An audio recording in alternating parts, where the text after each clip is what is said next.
बिस्मिल्लाहिर्रहमानिर्रहीम एंड अस्सलाम वालेकुम। डियर स्टूडेंट्स, आज हम न्यू चैप्टर करंट इलेक्ट्रिसिटी को स्टार्ट करेंगे। So let's move on to current electricity. Dear students, इससे पहले चैप्टर में हमने काफी डिटेल के साथ चार्जेस को रेस्ट में स्टडी कर लिया। जिस तरह फॉर एग्जांपल यहाँ पर आप देख सकते हैं कि हमने कूलम लॉ को स्टडी कर दिया, फिर हमने इलेक्ट्रोस्टैटिक्स की प्रैक्टिकल एप्लीकेशन स्टडी कर ली।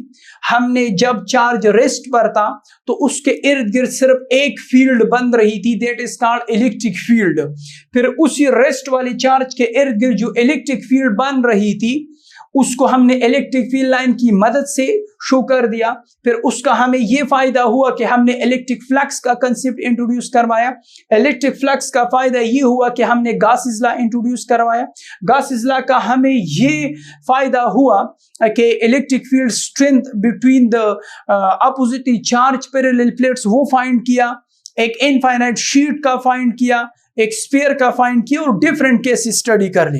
फिर आखिर में फुल कंसेप्ट को कंबाइन करके एक ब्यूटीफुल सा कैपेसिटर हमने बना दिया जिसको हमने काफी डिटेल के साथ स्टडी कर लिया।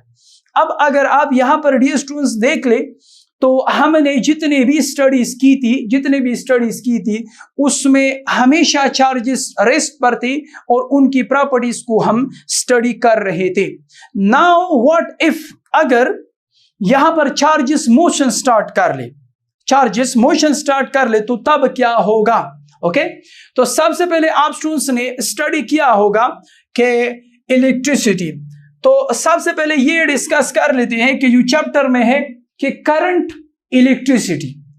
तो करंट का मतलब क्या है और इलेक्ट्रिसिटी का मतलब क्या है? अगर मैं आपसे ये क्वेश्चन करूं कि what is electricity, anyone, what is electricity?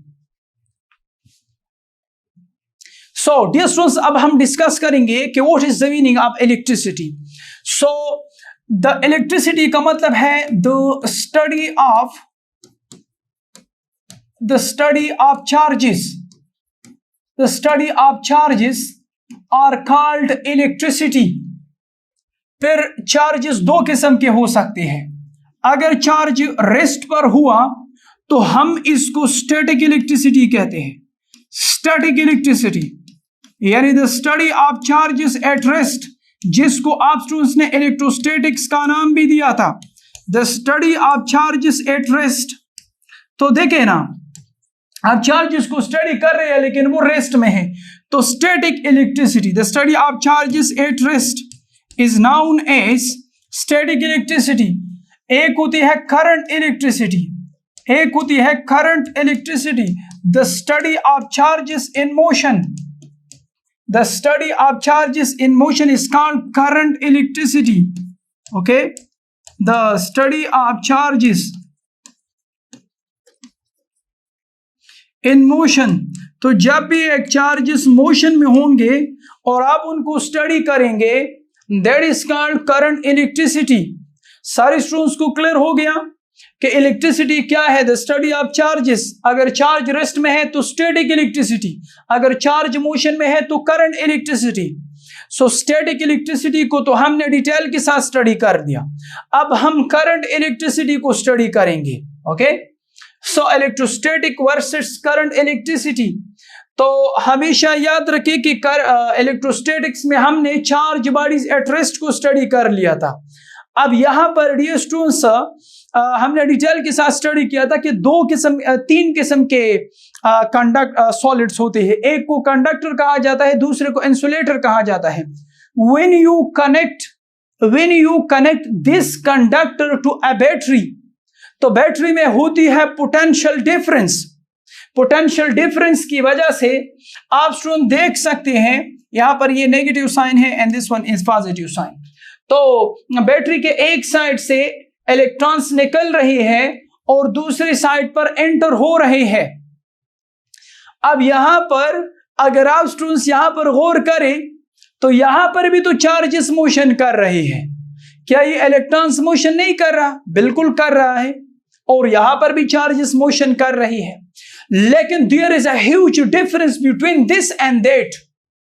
तो याद रखिए कि the study of charges in motion is called electricity. ये गलत डिफिनीशन है क्योंकि चार्जेस तो यहां पर भी मोशन कर रही है, क्या ये मोशन नहीं है? क्या बिल्कुल है। फ्री इलेक्ट्रॉन्स है ना, मोशन कर रहे हैं। और आपको क्या चाहिए? क्या यहां पर हम इसको करंट इलेक्ट्रिसिटी कहेंगे? The answer is no. हम इसको करंट इलेक्ट्रिसिटी नहीं कह सकते, क्योंकि अगर मैं इस कंडक्टर की तरफ देख लूं, इसके ऊपर मैं हाथ रख तो मुझे करंट ही नहीं मिल रहा, मुझे शॉक ही नहीं लग रहा। तो फिर करंट इलेक्ट्रिसिटी की एग्जैक्ट डेफिनेशन क्या हुई? क्योंकि अगर मैं इस कंडक्टर में देख लूं तो राइट नाउ आपको नजर तो नहीं आ रहा, लेकिन मैं एनिमेशन की मदद से माइक्रोस्कोपिक लेवल पर तो शो करवा सकता हूं ना। क्या यहां पर ये फ्री इलेक्ट्रॉन मोशन नहीं करे? बिल्कुल कर रहे। क्या मैं इसको करंट इलेक्ट्रिसिटी कहूं? नो, बिल्कुल भी नहीं। तो करंट इलेक्ट्रिसिटी हम किसे कहेंगे? तो याद रखें कि द स्टडी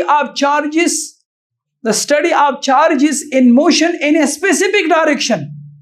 जब चार्जेस मोशन में हो लेकिन स्पेसिफिक डायरेक्शन में हो, ऐसा ना हो कि वो रैंडम हो।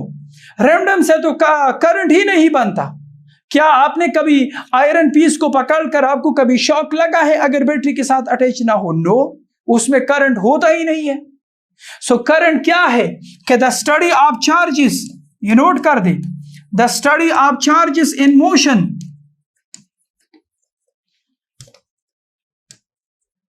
the study of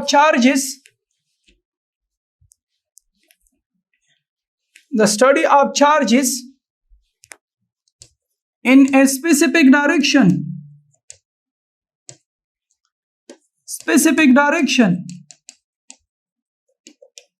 the study of charges in motion in a specific direction, that is called current electricity। तो इस मोशन में और इस मोशन में आप स्टूडेंट्स को डिफरेंस फील हो रहा है? शाबाश, डिफरेंस फील हो रहा है। ओके, यहां पर मैंने डिफिनेशन को नोट भी किया हुआ। The study of charges in a specific direction is called the study of charges in motion in a specific direction is called current electricity। तो practical application of current electricity क्या है? मतलब अगर charge एक specific direction में motion कर रहा है तो क्या उसके कोई प्रैक्टिकल एप्लीकेशंस है? राइट नाउ हम चार्जेस को रेस्ट में रख रहे थे और उसके काफी ज्यादा प्रैक्टिकल एप्लीकेशंस थे, जिस तरह फोटोकॉपियर मशीन है, जिस तरह कैपेसिटर है। अब मैं कह रहा हूं कि क्या जब चार्ज स्पेसिफिक डायरेक्शन में मोशन करेंगे तो क्या उसकी कोई प्रैक्टिकल एप्लीकेशन है? तो द आंसर इज यस, बिल्कुल है। और वो क्या है कि the operations of all electrical appliances we use such as heater, electric iron, incandescent lamp depends upon the flow of current through them। In this chapter we will deal with various aspects of current electricity। ये कह रहा है कि बहुत सारे ऐसे electrical appliances हैं जो कि तब काम करेगा जब उसमें चार्जेस स्पेसिफिक डायरेक्शन में फ्लो करना शुरू कर देंगे। जिस तरह आप स्टूडेंट्स ने देख लिया कि वायर में electron from negative to positive terminal flow कर रहा था, this is called a specific direction. तो अगर आप किसी हीटर को ऑन कर रहे हैं तो इलेक्ट्रॉन स्पेसिफिक डायरेक्शन में फ्लो करेगा तो काम बन जाएगा, और अगर नहीं है तो फिर हीटर ऑन नहीं हो सकता।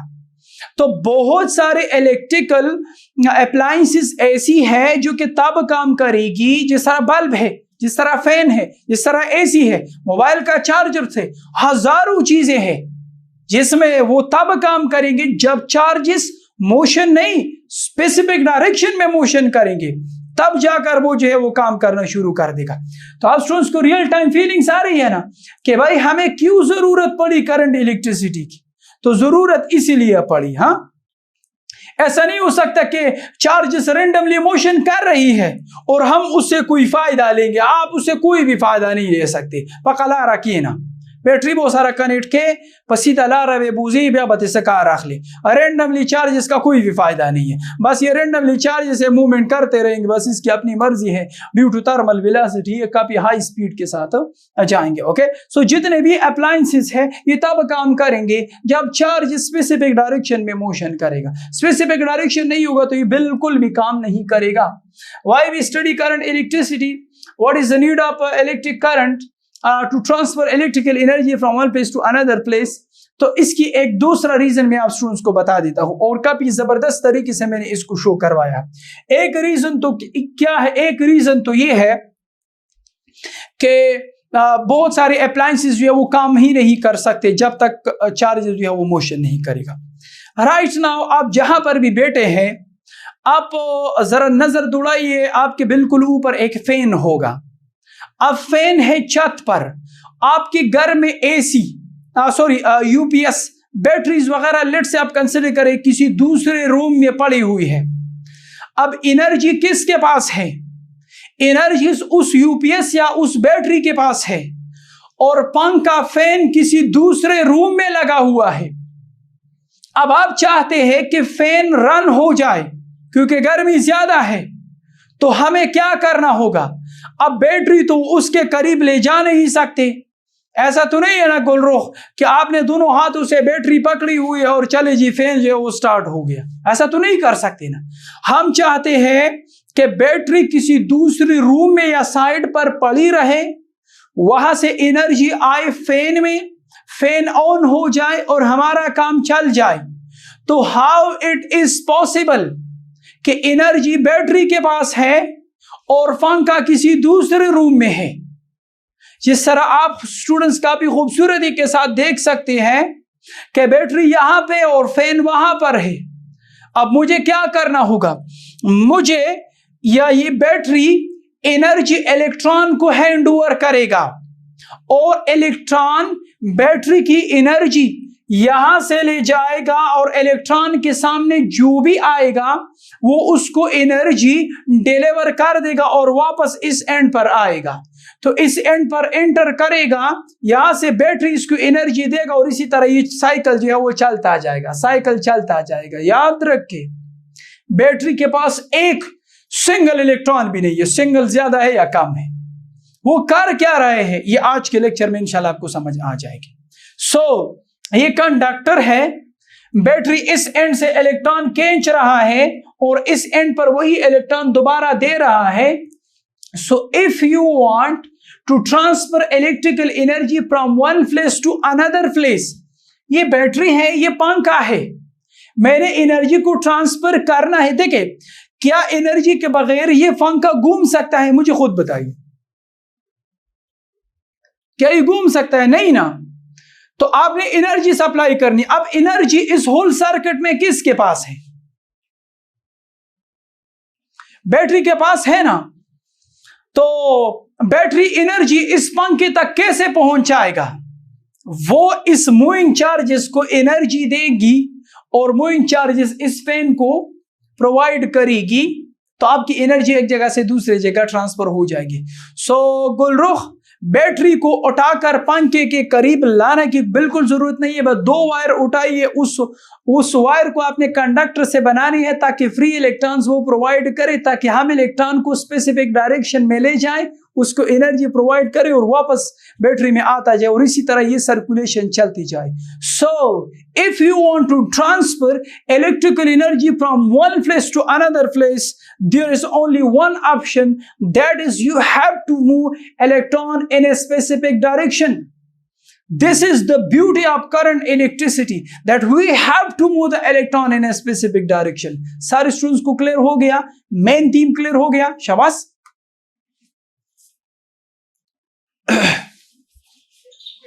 ओके जी, basic condition for current flow. तो देखिए एक वायर में करंट कब फ्लो करेंगे, यानी चार्ज स्पेसिफिक डायरेक्शन में कब फ्लो करेंगे? There must be a potential difference for the flow of electric charges in a specific direction. If you want that all the charges must flow in a specific direction, एक direction में flow करने के लिए there must be a potential difference. एक battery का ये वाला side positive है और बैटरी का ये वाला साइड जो है वो नेगेटिव है, तो पोटेंशियल डिफरेंस है या नहीं है? पोटेंशियल डिफरेंस है या नहीं है?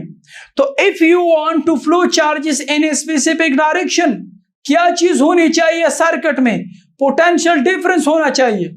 दोनों पॉजिटिव होंगे तब भी नहीं चलेगा, दोनों नेगेटिव टर्मिनेंट्स होंगी तब भी नहीं चलेगा, पोटेंशियल डिफरेंस होना चाहिए। एक पॉजिटिव तो दूसरा नेगेटिव होना चाहिए। तो अगर आपने चार्जेस को स्पेसिफिक डायरेक्शन में ले जाना है, सो ये कंडीशन आपने सेटिस्फाइड करनी है। अगर सिंगल टर्मिनल है तो सिंगल टर्मिनल से कभी भी चार्जेस फ्लो नहीं कर सकता। ओके, तो समझ आ गई ना। अब देखें, अगर पोटेंशियल डिफरेंस लो हुआ तो चार्जेस स्लो स्पीड के साथ जाएंगे, यानी सर्किट में करंट कम होगा। और अगर पोटेंशियल डिफरेंस ज्यादा हुआ, मतलब एक बहुत ही ज्यादा पॉजिटिव है और दूसरा बहुत ही ज्यादा नेगेटिव है, then what will happen, automatically circuit में ज्यादा चार्जेस फ्लो करेंगे, हाई स्पीड के साथ जाएंगे। तो सारे स्टूडेंट्स को क्लियर हो गया कि अगर आपको ज्यादा करंट चाहिए तो पोटेंशियल डिफरेंस को ज्यादा करना होगा, और अगर आपको कम करंट चाहिए तो पोटेंशियल डिफरेंस को कम करना होगा। ठीक है, so basic condition for current flow, current will always flow if there is potential difference exist. Okay, now we will discuss के what is electric current. So अगर आप स्टूडेंट्स यहां पर देख ले तो चार्ज स्पेसिफिक डायरेक्शन में जा रही है या नहीं जा रही, स्पेसिफिक डायरेक्शन में है या नहीं है, स्पेसिफिक डायरेक्शन में जा रही है ना। So the charge is flowing through any cross section of a conductor in 1 second in specific direction। कि आपने यहां पर एक वायर है, उस वायर में से एक इमेजिनरी क्रॉस सेक्शन एरिया को कंसिडर कर दीजिए। यहां पर इस क्रॉस सेक्शन एरिया से स्पेसिफिक डायरेक्शन में 1 सेकंड में कितनी चार्जेस फ्लो कर रही है, कितनी चार्जेस पास हो रही है, that is called electric current. अगर एक सेकंड में ज्यादा चार्जेस पास हुई तो हम कहेंगे यार ज्यादा करंट है, हाथ मत लगाना। और अगर एक सेकंड में कम चार्जेस पास हुए तो हम कहेंगे यार थोड़ा सा ख्याल रखा करें, यहां पर इलेक्ट्रिक करंट जो है वो कम है। ओके, नहीं ख्याल नहीं रखना, फिर तो आप इंजॉय करें। सो सेकंड डिफिनेशन क्या है कि the rate of flow of electric charges in a specific direction through any cross section of the conductor. तो अगर हम इसको सिंबॉलिकली लिख दें, सिंबॉलिकली करंट जो है वो आई से रिप्रेजेंट किया जाता है, और अगर हम मैथमेटिकली बात करें तो करंट किसके बराबर है, करंट बराबर है delta Q divided by delta T, कि एक सेकंड में कितने चार्जेस फ्लो कर रहा है। अब यहां से डियर स्टूडेंट्स आपको आइडिया होना चाहिए कि जब मैं इस फार्मूले में पुटिंग करूंगा तो फार्मूले में पुट करने के बाद हमें क्या रिजल्ट मिलेगा, हाँ तस खबर है पोएगी। आजकल कुछ ज्यादा ही गूंगे हो चुके हैं आप स्टूडेंट्स। सो देखे, जिस तरह हमने कहा था कि स्पीड का फार्मूला क्या है, डिस्टेंस डिवाइडेड बाय टाइम। तो जब आप इस फार्मूले में पुटिंग करेंगे तो ये आपको क्या बताएगा कि 5 मीटर पर सेकंड का मतलब क्या है। अगर आपने टोटल डिस्टेंस को टोटल टाइम पर डिवाइड कर दिया है तो ये फार्मूला आपको ये बताएगा कि इस बॉडी ने 1 सेकंड में कितना फासला कवर किया है। बिल्कुल इसी तरह अगर आपके पास टोटल चार्ज है, टोटल चार्ज को आप टोटल टाइम पर डिवाइड करेंगे तो ये फार्मूला आपको ये रिजल्ट देगा कि स्पेसिफिक क्रॉस सेक्शन एरिया से 1 सेकंड में कितनी चार्जेस पास हो रही है। ये फार्मूला आपको ये बताएगा। जिस तरह इसने ये बताया, वहां पर वो फार्मूला आपको 1 सेकंड में कितनी चार्जेस फ्लो कर रहा है, 1 कूलम कर रहा है, 2 कूलम कर रहा है, 3 कूलम कर रहा है, क्या हो रहा है। So this is the mathematical formula. अब अगर हम इलेक्ट्रॉनिक करंट की बात करें, यानी कंडक्टर की बात करें, तो कंडक्टर में सिर्फ इलेक्ट्रॉन्स होते हैं। तो यहां पर चार्ज के बजाय मैं N into E divided by delta T, और अगर इलेक्ट्रॉन नहीं है, कोई दूसरे चार्जेस है जिसको आगे जाकर हम डिटेल के साथ डिस्कस करेंगे, तो फिर उस सिनेरियो में जो फार्मूला बनेगा N into Q divided by delta T, कि 1 सेकंड में कितने चार्जेस पास हो रही है 1 सेकंड में, that is called electric current. सारे स्टूडेंट्स को क्लियर हो रहा है कि अगर 1 से ज्यादा है तो इन आपने मल्टीप्लाई करना है कि इन नंबर ऑफ चार्जेस जो है वो पास हो रही है 1 सेकंड में। ओके जी, cross section area concept application. अच्छा डियर स्टूडेंट्स, अब आपका क्वेश्चन ये होना चाहिए था कि सर आपने ये क्रॉस सेक्शन एरिया क्यों कंसिडर कर लिया, तो क्रॉस सेक्शन एरिया ये जब हम अल्टरनेटिंग करंट को स्टडी करेंगे तब जाकर आप स्टूडेंट्स को आइडिया होगा। अब यहां पर अगर मैं आप स्टूडेंट से ये पूछूं कि बताओ भाई इस वाली सर्किट में करंट है, क्विकली बताए, इस वाली सर्किट में करंट है? हाँ, वो क्यों है? वो इसीलिए है कि अगर मैं यहां पर एक क्रॉस सेक्शन एरिया बना दूं तो यस, मैं देख रहा हूं कि कभी इलेक्ट्रॉन्स नीचे पास हो रही है तो कभी इलेक्ट्रॉन इससे ऊपर की तरफ। अगर मैं और स्पेसिफिकली बोल दूं तो मैं देख रहा हूं कि कभी चार्जेस क्लॉकवाइज तो कभी एंटी क्लॉकवाइज, कभी क्लॉकवाइज तो कभी एंटी क्लॉकवाइज। तो इसीलिए यहां पर इस सर्किट में भी करंट है, क्योंकि the flow of charges in specific direction. तो और स्पेसिफिक आपको क्या चाहिए? कभी क्लॉकवाइज तो कभी एंटी, कभी क्लॉकवाइज तो कभी एंटी क्लॉकवाइज। तो बस और आपको क्या चाहिए? इट इज जस्ट लाइक आप स्टूडेंट्स ने आरा देखा होगा, आरा। ओके, दो किस्म के आरे होते हैं। एक वो वाला आरा होता है जिसमें हम अपने हाथों के थ्रू आगे पीछे करते हैं, आगे पीछे। ओके, तो वो वाले आरे में देखे ना, आरा जो है वो कभी आगे तो कभी पीछे, कभी आगे तो कभी पीछे, बस हाथ को वो कट कर सकता है ना। और आपको क्या चाहिए? तो चार्जेस अगर क्लॉकवाइज मोशन करे या एंटी क्लॉकवाइज मोशन करे, आपके लिए वो लाइट को ऑन कर देगा। आपने अगर हीटर लगाया हुआ है तो हीटर जो है वो हीट प्रोड्यूस करेगा। आपने अगर फैन ऑन करना है तो फैन ऑन हो जाएगा। और आपको क्या चाहिए? आपने तो करंट से काम ही लेना था ना, तो वो तो काम कर रहा है। जिस तरह आरे से आपने कटिंग करनी है तो बस वो कटिंग कर रहा है ना। तो चार्जेस हमेशा याद रखें, चार्जेस हमेशा एक ही डायरेक्शन में फ्लो करे, यानी क्लॉकवाइज, या वो अपनी डायरेक्शन को चेंज करे कंटिन्यूसली। दोनों जो है वो सेम काम करेंगे, दोनों सेम काम करेंगे। चैप्टर नंबर 15 में ये मैं दोबारा रिपीट करवाऊंगा with a beautiful example and beautiful experiment. Okay, so yes, this is also called current, because specific direction में चार्जेस फ्लो कर रही है। वो अलग बात है कि डायरेक्शन को कंटिन्यूसली चेंज कर रहे हैं, हमारा इससे कोई लेना देना नहीं है। डायरेक्शन भाई स्पेसिफाइड है, या क्लॉकवाइज होगा या एंटी क्लॉकवाइज होगा। सारे स्टूडेंट्स को क्लियर हो गया? शाबाश। ओके जी, करंट अगर हम मैथमेटिकली देख ले तो मैथमेटिकली तो मैंने आप स्टूडेंट्स के लिए लिख दिया है कि charge divided by time is called current. Okay, Q divided by time. Next one, अच्छा, आप स्टूडेंट्स ने अक्सर देखा होगा कि लेट्स से फॉर एग्जांपल यहां पर एक कार्टून है, कार्टून ने सिर्फ हॉट वायर यानी जो गर्म वायर होती है ना उसको टच किया हुआ है। तो अब इसको शॉक क्यों नहीं लगेगा? क्योंकि यहां पर पोटेंशियल डिफरेंस नहीं है। अगर इसका लेग ग्राउंड के साथ टच हो गया तो ये हाई पोटेंशियल पर है यानी पॉजिटिव है, और नीचे ग्राउंड जो है वो लो पोटेंशियल पर है। तो ऑफ कोर्स क्या होगा, अब यहां पर आपने पाथ प्रोवाइड कर दिया, यानी पोटेंशियल डिफरेंस आपने प्रोवाइड कर दिया। अगर मैं दूसरा एग्जांपल दे दूं, इस तरह ये जो बर्ड्स होते हैं वो हर एक वायर के ऊपर बैठ जाती है लेकिन उसको करंट नहीं लगता। क्यों नहीं लगता? क्योंकि यहां पर पोटेंशियल डिफरेंस नहीं है। डिफरेंस नहीं होगा तो चार्जेस कैसे फ्लो करेंगे? और अगर आपने ये चीज देखी हुई है, अक्सर वो मिस्टेक कर जाता है।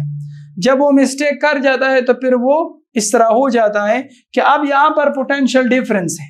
जब पोटेंशियल डिफरेंस होगा तो ऑफ कोर्स चार्जेस इसके बॉडी के थ्रू इस वाले वायर तक ट्रांसफर होते जाएंगे, और जब भी चार्जेस फ्लो करना शुरू कर दे आपकी बॉडी से तो ऑफ कोर्स क्या होगा, आपको शॉक, आपको झटका लगेगा।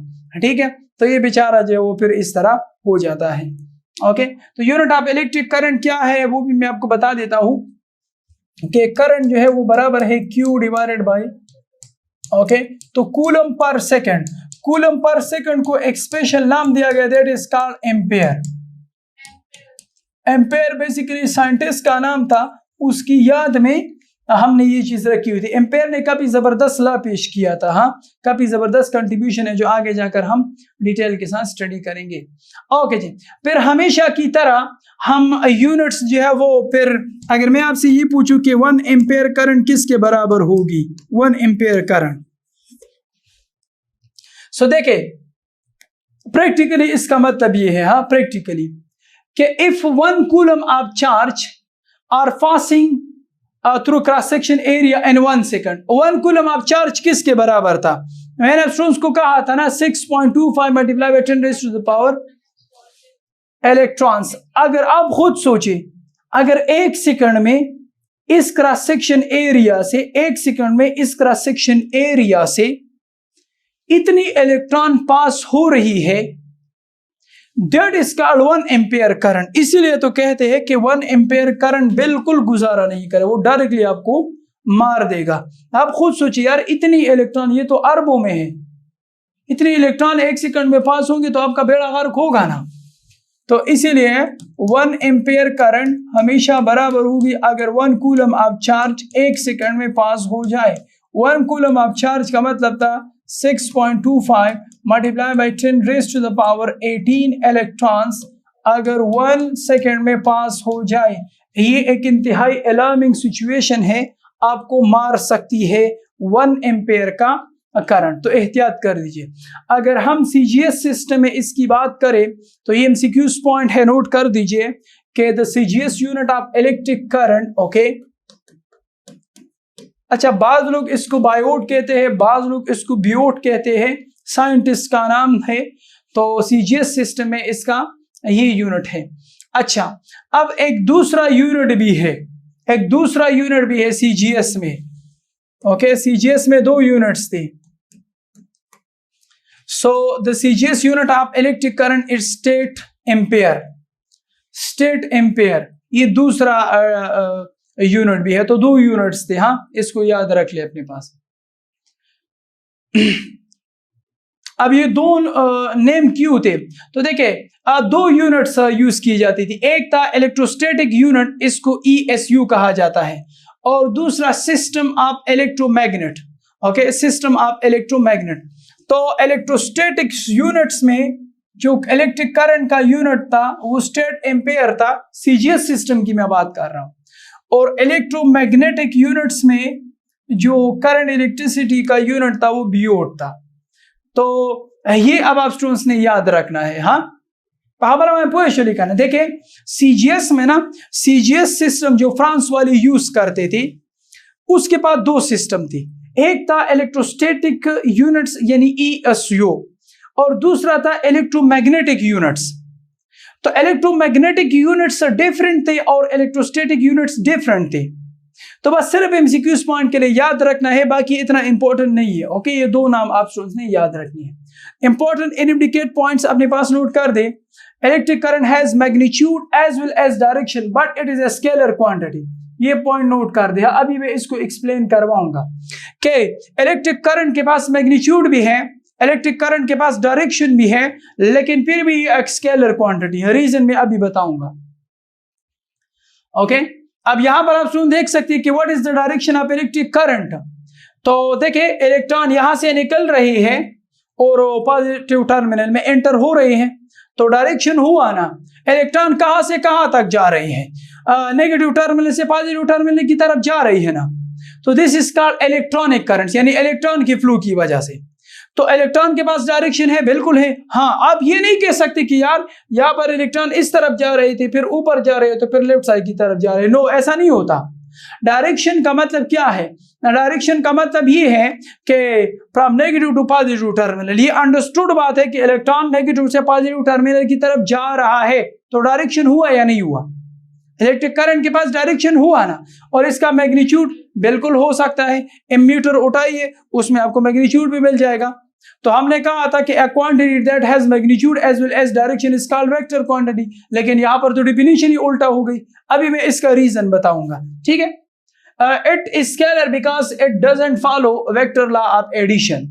The cause of, हाँ ये मैं एक्सप्लेन करवाता हूँ, थोड़ा सा वेट कर दीजिए। हाँ, अच्छा, the cause of electric current is potential difference. अगर सर्किट में पोटेंशियल डिफरेंस है तो करंट होगा, अगर नहीं है तो फिर नहीं होगा। अच्छा, net charge in A current carrying conductor is always zero. This is something very interesting. अगर मैं आपसे ये पूछूं कि इस वायर में, ओके, कि इस वायर में करंट जा रही है, बताइए कि इसका नेट चार्ज कितना होगा। ये एक वायर है, इसमें चार्जेस फ्लो कर रही है, तो हमेशा याद रखिए कि इसका जो नेट चार्ज होगा that will be zero. इसका जो नेट चार्ज होगा that will be zero. क्यों? बैटरी यहां से इलेक्ट्रॉन अट्रैक्ट कर रहा है और यहां पर वही इलेक्ट्रॉन वापस दे रहा है। क्यों ना मैं आप स्टूडेंट्स को शो करवा दूं।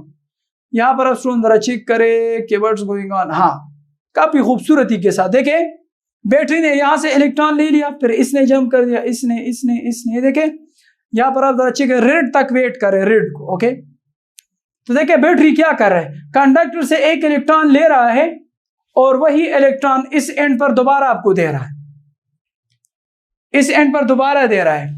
तो अगर मैं आपसे ये पूछूं कि ये एक वायर है, क्या इस वायर ने किसी इलेक्ट्रॉन को लॉस किया है? नो।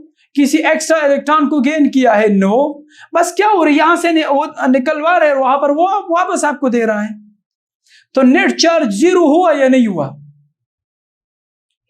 नेट चार्ज जो एमसीक्यूज पॉइंट है, हाँ, कि करंट इलेक्ट्रिसिटी में जिस वायर से चार्जेस पास हो रही है वो हमेशा न्यूट्रल होता है, उसके ऊपर कोई चार्ज नहीं होता। If n number of charges passing through a cross section area then NQ divided by T। Okay, ये फार्मूला मैंने एक्सप्लेन करवा दिया कि अगर एक चार्ज है तो n के बजाय 1 लिख दीजिए, अगर 2 चार्जेस है तो 2, अगर 3 है तो 3, और इसी तरह काउंट करते जाइए। तो टोटल चार्ज किसके बराबर था? अगर आप स्टूडेंट्स को क्वांटाइजेशन ऑफ चार्ज का पता हो तो क्वांटाइजेशन ऑफ चार्ज किसके बराबर था? n इंटू ई या n इंटू क्यू के बराबर था ना। तो टोटल चार्ज को कैसे फाइंड आउट किया जाता है? n इंटू क्यू से फाइंड आउट किया जाता है। अच्छा, अब आते हैं इस पॉइंट की तरफ कि क्यू जो है वो एक स्केलर क्वांटिटी है। अच्छा, अब डियर स्टूडेंट्स ये जो स्केलर्स और वेक्टर की डिफिनेशन है ना, अब हम इसको अपडेट करेंगे। तो updated definition of vector is those vector quantities that has magnitude, direction as well as they follow vectors addition। Vector addition के जो लॉज है अगर उसने फॉलो कर दिए, ये 3 कंडीशन जिसने भी सेटिस्फाइड कर दी, magnitude, direction and also obey law of additions. Okay, vector law of additions. तो अब हमने ये चेक करना है कि आया current vector law of addition को फॉलो कर रहा है या नहीं कर रहा। अगर उसने कर दिया तो मैग्नीट्यूड और डायरेक्शन तो है, अब उसने लॉ को भी वेरीफाई कर दिया, इसका मतलब है वो एक वेक्टर क्वांटिटी होगी। और अगर उसके पास मैग्नीट्यूड भी है, डायरेक्शन भी है, लेकिन उसने लॉ को ओबे नहीं किया, तो वो क्या होगा? वो एक स्केलर क्वांटिटी कंसिडर कर दी जाएगी। ठीक है। अच्छा, अब इसको मैं एक एग्जांपल की मदद से समझाना चाहूंगा। यहां पर एक बॉडी के ऊपर फोर्स लग रहा है 5 न्यूटन फोर्स, इस बॉडी के ऊपर भी 5 न्यूटन का फोर्स नीचे से लग रहा है। बताइए कि नेट फोर्स कितना है? नेट फोर्स 0 है। क्यों? क्योंकि इस फोर्स ने इसका इफेक्ट कैंसिल कर दिया। इसका मतलब ये हुआ कि अगर आप ऊपर से फोर्स लगा रहे हैं तो उसका रिजल्ट डिफरेंट होगा, अगर आप नीचे से फोर्स लगा रहे हैं तो इसका रिजल्ट डिफरेंट होगा। तो दोनों डायरेक्शन अपोजिट है, मैग्नीट्यूड सेम है, इसलिए इफेक्ट कैंसिल कर दिया। तो यहां से हमें यह पता चल गया कि फोर्स एक ऐसी चीज है जो कि वेक्टर एडिशन को फॉलो कर रही है, वेक्टर एडिशंस को फॉलो कर रही है। तो अगर आप इन दो वेक्टर्स को हेड टू टेल रूल की मदद से ऐड करोगे तो यहां पर देखिए ये रेड वाला वेक्टर मैं उठा लेता हूं और बिल्कुल इसके ऊपर देखिए ये रेड वेक्टर है, दूसरे वेक्टर का टेल पहले वाले वेक्टर के हेड के ऊपर रख दीजिए। तो जैसे ही आप इसके हेड के ऊपर रख दोगे तो इसका जो हेड है वो पहले वाले वेक्टर के टेल के ऊपर आएगा। अब रिजल्टेंट आपने कहां से ड्रा करनी थी? टेल टू हेड, लेकिन हेड टू टेल के ऊपर ही आ चुका है। क्या रिजल्टेंट के लिए कोई जगह है जिसको मैं ड्रा कर दूं? तो रिजल्टेंट क्या हुआ? रिजल्टेंट जो है वो 0 हुआ। तो यहां से देखे ना, यहां से ये एक ऐसी क्वांटिटी है फोर्स जिसने वेक्टर एडिशन को फॉलो किया, तो एक्चुअली भी 0 नेट फोर्स आ रहा था, नेट फोर्स 0 आ रहा था और हेड टू टेल रूल की मदद से भी वो रिजल्ट 0 आ रहा था। मतलब फोर्स एक वेक्टर क्वांटिटी है, बिकॉज मैग्नीट्यूड भी है, डायरेक्शन भी है और वेक्टर एडिशन को भी फॉलो कर रहा है। अब आइए जरा करंट को चेक करते हैं। लेट्स से यहां पर एक वायर है, इसमें 5 एम्पेयर का करंट ऊपर से नीचे की तरफ आ रहा है। दूसरा वायर है, इसमें करंट जो है वो इसमें जो करंट है लेट्स से I2 है वो 5 एम्पेयर है, वो 5 एम्पेयर है। ठीक है। तो अब यहां पर आप स्टूडेंट जरा देखते जाइए, अगर यहां पर लेट्स से फॉर एग्जांपल यहां पर मैंने एक एमीटर लगा दिया, एमीटर मुझे कहेगा कि भाई यहां पर इसमें कितना करंट आ रहा है। तो अगर ऐसा हुआ कि एमीटर ने, यहां पर मैं लिख देता हूं, अगर if ammeter show 0 current, yes okay कि करंट बाई जीरो है, then it will be a vector quantity, क्योंकि दोनों एक दूसरे के मैग्नीट्यूड बराबर है, डायरेक्शन अपोजिट है, तो इफेक्ट जीरो आना चाहिए अगर तो वेक्टर है। बट हम क्या देख रहे हैं कि करंट 10 एम्पेयर आ रहा है, मतलब वो वेक्टर एडिशन को फॉलो ही नहीं कर रहा। वेक्टर एडिशन को अगर वेक्टर एडिशन की वजह से मैं ऐड करूं तो रिजल्टेंट जीरो आना चाहिए, लेकिन वो एमीटर मुझे शो कर कि यार यहाँ पर तो 10 एम्पेयर करंट आ रहा है, क्योंकि 5 यहां से 5 ऊपर से। तो ये वेक्टर क्वांटिटी हुआ या स्केलर क्वांटिटी हुआ, हालांकि इसके पास डायरेक्शन भी है। शाबाश, ये स्केलर क्वांटिटी हुआ because they fail to satisfy the third condition of vector quantities. इसलिए यहां पर मैंने लिखा हुआ है कि it is because it doesn't follow vector law of addition. अगर ये फॉलो करता तो ये ऑफ कोर्स एक वेक्टर क्वांटिटी बन जाती, लेकिन ये फॉलो नहीं कर रहा। Okay, so this was all about the introduction of current. तो डियर स्टूडेंट्स, आई होप कि आप स्टूडेंट्स को समझ आ चुका होगा। See you in the next class. अस्सलाम वालेकुम।